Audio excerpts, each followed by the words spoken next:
and welcome to this program of Healthy Living. This is a program where we talk about various non-communicable diseases that we're likely to be subjected to. In this edition, we're talking about high blood pressure, hypertension. What causes high blood pressure? How can we avoid it?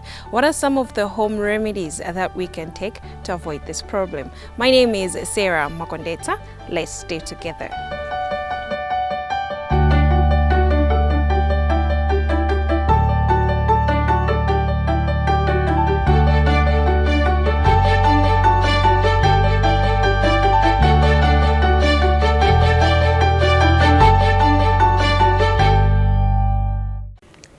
Welcome to the first segment of the program Healthy Living. Like I said, in this program we talk about various non-communicable diseases, and earlier on I introduced that our today's topic is high blood pressure. In this first segment, I'm joined by Dr. Path Patel, who works as a doctor at College of Medicine. Welcome on this program. Thank you. High blood pressure. What is high blood pressure? High blood pressure is basically a medical condition in which the force with which the blood hits the blood vessels is very high, resulting in damage to the blood vessels as well as eventually, ultimately, the heart itself. This is a problem that develops over a couple of many years, in fact, and this is something that is progressive. It's not a once-off thing. No, it's not a one-stop thing. It's chronic, as we call it. It happens over a long time frame. All right. What are the symptoms of high blood pressure? So with regards to symptoms of high blood pressure, we do not usually have symptoms. We call hypertension or high blood pressure as a silent killer itself. This is because we don't usually see a lot of symptoms. Some people may exhibit symptoms like headache or shortness of breath, but usually these are very not so common and usually occur when the hypertension or high blood pressure itself is life-threatening or very severe. What causes high blood pressure? For the causes of high blood pressure, we divide it into two categories. We call it the primary hypertension or primary high blood pressure and secondary high blood pressure itself. Most of the common high blood pressure is the primary one itself. With regards to the primary one, no identifiable cause is present. It's just there itself. And this occurs over a lot of years itself. It's progressively worsening itself. Whereas for the secondary one, it's usually due to a cause. Now, this could be a cause that is, or a problem that is affecting the kidneys, that is affecting your thyroid gland or adrenal gland, or even certain prescription medications can actually cause increased blood pressure. Is high blood pressure hereditary? Well, high blood pressure, when we look at the risk factors of it, family history has a strong play in the risk factor, meaning that if my father had higher blood pressure, there is an increased chance or an increased risk that I may also develop high blood pressures in my life later. I don't know about other people, but growing up, there was this mentality that big-sized people are most likely to have high blood pressure. But these days, you can see, we can almost say anyone can have high blood pressure. Maybe if you could also just elaborate more on that, like what happens?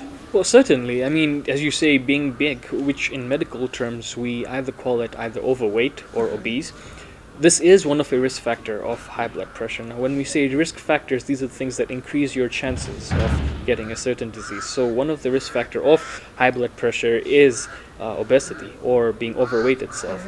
And that's just not one of the risk factors itself. We have multiple risk factors. We have age. Of course, most of the patients we see with higher blood pressures are the ones that are usually above the ages of 60. Of course, we see a lot of people that are in their younger ages these days, but most commonly we see those that are above the ages of 60, both men and women. And family history, as we mentioned earlier, plays a strong role. We have obesity or overweight, because when you have a lot of fat tissues in your body, it takes your heart a lot of effort to pump harder to make sure that the blood is being supplied to all these tissues, and that's why it has a higher blood pressure.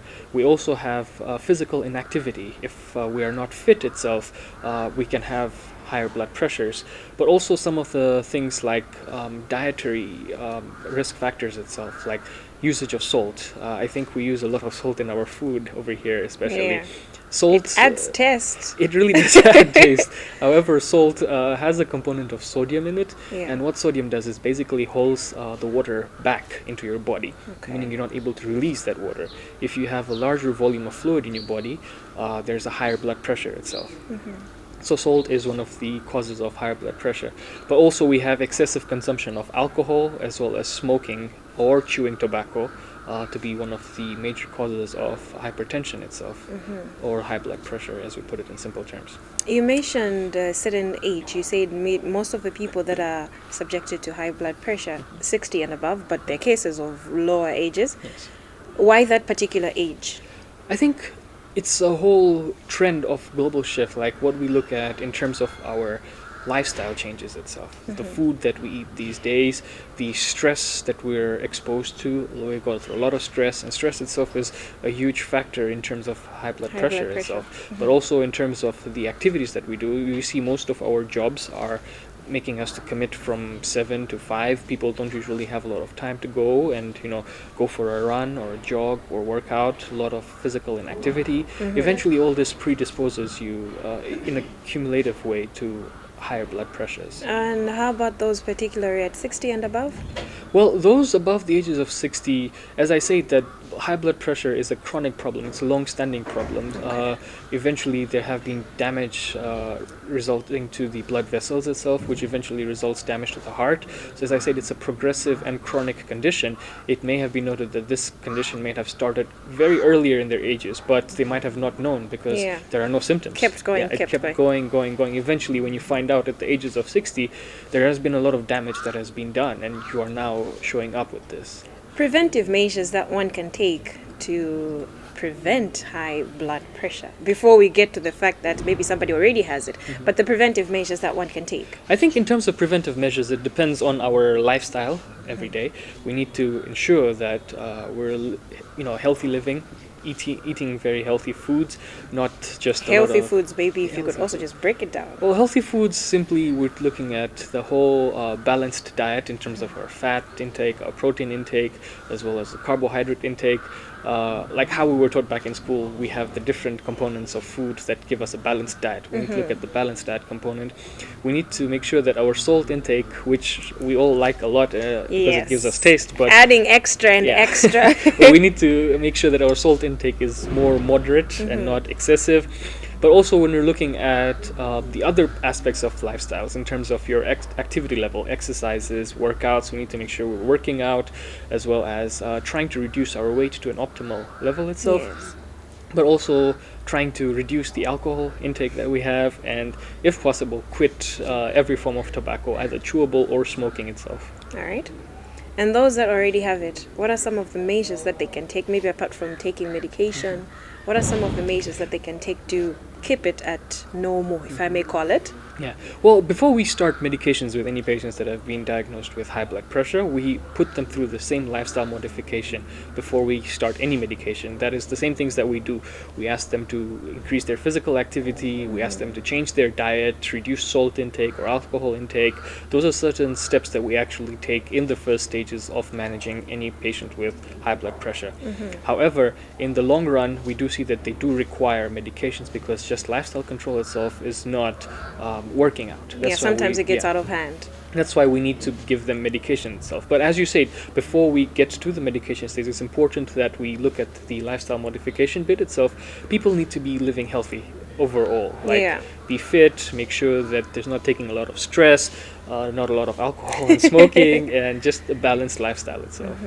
Thank you so much. Thank you. That's all we had in this segment of non-communicable diseases. And like I said earlier on today, we're talking about high blood pressure, which is commonly referred to as a silent killer. I was joined by Dr. Parth Patel, a doctor from College of Medicine, who's highlighted so many issues, starting from the causes of high blood pressure, how we can prevent it, and what are some of the risks that a high blood pressure come with.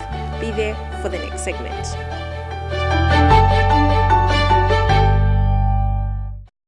Having heard how high blood pressure comes about, it is hereditary. Sometimes it is influenced with the environment, be it what we eat, how we handle stress. In this segment of mental health, I'm joined by Benjamin Mosiwa, a doctor at Mwaiwatu. Welcome on this segment. Thank you very much. Mental health in relation to high blood pressure. How is it related? Somebody who has got high blood pressure, how does it affect their mental state? Thank you. It is interesting. There is a growing belief that mental health has an impact on heart health. Yes. So one of the problems that you might encounter when you're talking about heart health would be high blood pressure. So studies are underway. People are trying to find out the connection between mental health and heart health. So initially, people were discussing about behavioral changes in mental health because when people are under stress, for example, or they're anxious for something, their behavior changes. Yeah. Some of them go to eating fatty foods, eating a lot of foods, of which amidst those foods you find fatty foods, and some of them will go into coping mechanisms that are unhealthy, Yeah. like smoking, drinking, and those behavioral coping mechanisms yeah. have been studied and they have been linked to high blood pressure. Some of them are actually established risks for high blood pressure, like smoking and drinking.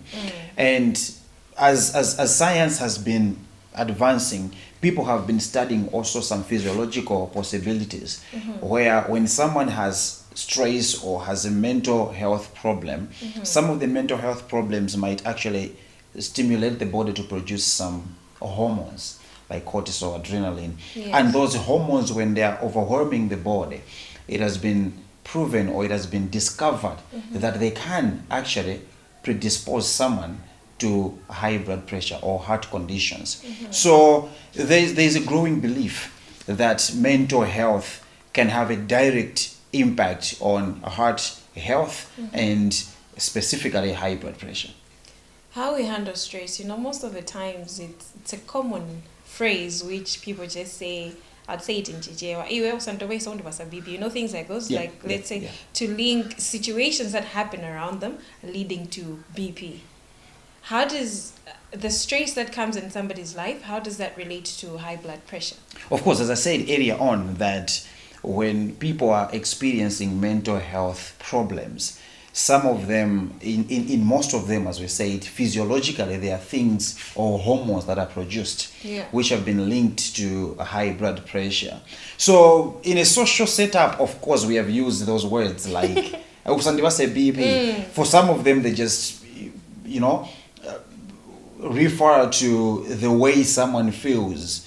For example, some people have linked high blood pressure with the heart beating fast. Yeah. Some people have linked high blood pressure maybe with too many thoughts happening and everything else. So most people talk about, Sandipase BP because they associate anger and other mental health problems with them acting in a certain way that they have also associated with the patients who are having hypertension. Yes, yeah, sure. How does high blood pressure affect somebody emotionally? Like any other disease, it affects us. And being a chronic disease, or in other ways, being a disease that most people live with for a long time. That they don't know, it's ongoing. It's ongoing. And when they come to the hospital, you tell them how it is managed, how they would have to take medication for a long time. And in this world where technology is everywhere, everybody is exposed to information. So people have studied about high blood pressure, people have studied about any other conditions, so they are informed. So when one is found with high blood pressure, they already know some of the risk, risk they are exposed to, some of the complications that can happen, or taking medication every day for a longer period of time. It is something that is so stressful. So most people, when they know that they have the condition, they have problems to accept. They try to find out what was the problem, and people have talked about things that we do that can predispose us to high blood pressure. They start blaming themselves. Maybe I didn't do well here, maybe I didn't do well there. And those kind of changes, those thoughts, as they are coming into their minds, it's very easy for them to develop mental health problems like depression, anxiety, and all sorts of other things. So having high blood pressure is really a risk for someone to develop mental health condition. can it cause anger issues to say, can you brand somebody that has got anger issues to say that person has BP equals anger issues? Can high blood pressure cause anger issues? That one, then no. I don't think high blood pressure can cause someone to have anger issues. Only that, as I said earlier on, that socially we have linked high blood pressure with some symptoms that someone who is angry would have. Because someone would come and say they have high blood pressure and they know that their BP is high, maybe by the heart beating fast. And you know when you're angry, your heart beats fast. You know, someone would come and say, I have a headache. Someone with high blood pressure. And some people also who have mental health problems, you know, they experience a headache. So some people have just made those connections, not because they are biologically or scientifically proven, but it's just, you know, our social setup and everything. Yeah, sure. Yeah. But to say high blood pressure can make someone to be angry or to have a problem with chronic anger, it is more of a personality disorder than it is an effect of high blood pressure. Okay. Yeah. Speaking of personality disorder, can you link high blood pressure to maybe someone who can have mental illness? I don't know how different that question is from whether psychological problems can cause high blood pressure. Now you're asking at what level? What I mean is, can somebody with high blood pressure maybe leave out certain actions that can be linked to mental illness? All right. Not that I know of, that I can explain. But as I said earlier on, that when one has a chronic disease, they're at a high risk, or let me not say at a high risk, but there's a higher chance that they would worry at some point, and if they worry excessively, there is a risk that they could go into depression. Yeah, sure. All right. Thank you so much. You're welcome. That's all we had in this segment of Mental Health with Dr. Benjamin Mosiwa, who's a doctor at Mwaiwatu. He's explained some of the things that come about in relation to hypertension and the mental state of a person.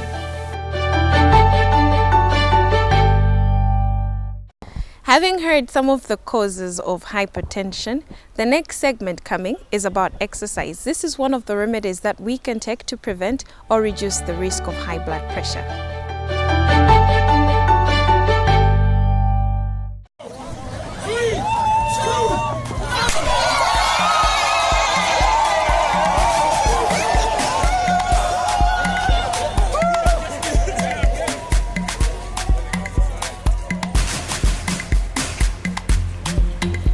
Iseseo nise alume ngayo waona Iseseo nise alume ngayo waona manje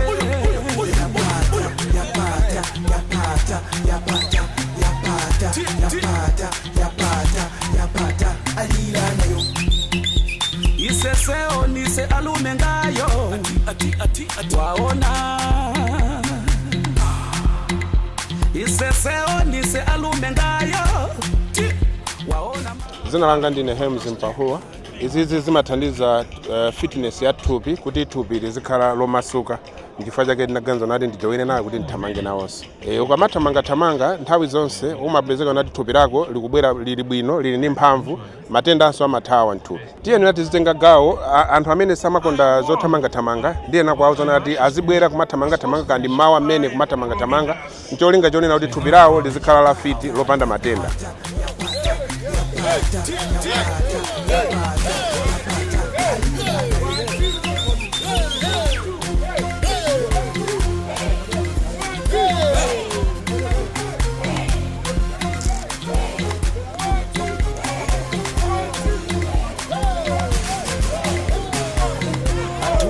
And I told you twice.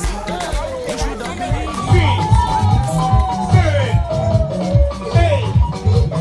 9, 8, 1.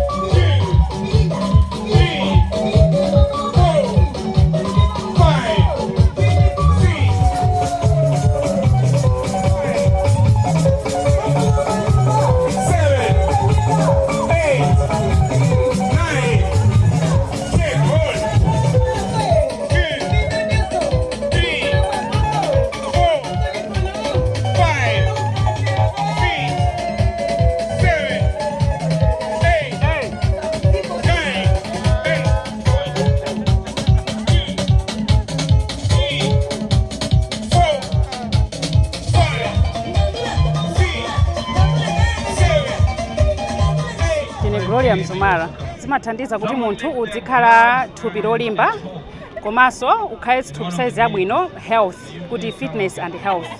Zandithandiza kuti mafupa samapwetekapweteka, zandithandiza kuti ndimatha kugwira ntchito bwinobwino wopanda vuto naliso osamva kupweteka solo nthupi chifukwa cha zimenezi. Izi utenga gawo 6 months tsopano. Thupi langa lasintha bwino, zinthu ngati maflu zifuwa sindimadwaladwala, matha kupweteka kuva kupweteka miyendo, mafupa kupweteka ayi panopa zonsezo sizimapweteka. Amene ndi ulesi kutenga gawo pa zinthu zothamangathamangazi chimwe ndingauzo chinoda kuchedwa. Akha kunyumbako adzingodwala, adzingova mafupa kupweteka, adzingova chithupi kulemera. Pamene komathamanga chimapepukidwa, ma headaches samakhalapo, zifine zifuwa sizimakhalapo. Ndeno osamene muli pa nyumba simathamanga. Ndikumemani kuti bwerani malo panga zothamangathamangazi ndambi mtown mnomo mukhozo osankha ndikujoina malo inalo samene mungafune. Thank you.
On that note, I take leave. That's all we had in this edition of Healthy Living. Always remember, eat healthy. A little exercise does not hurt. My name is Serah Makondetsa.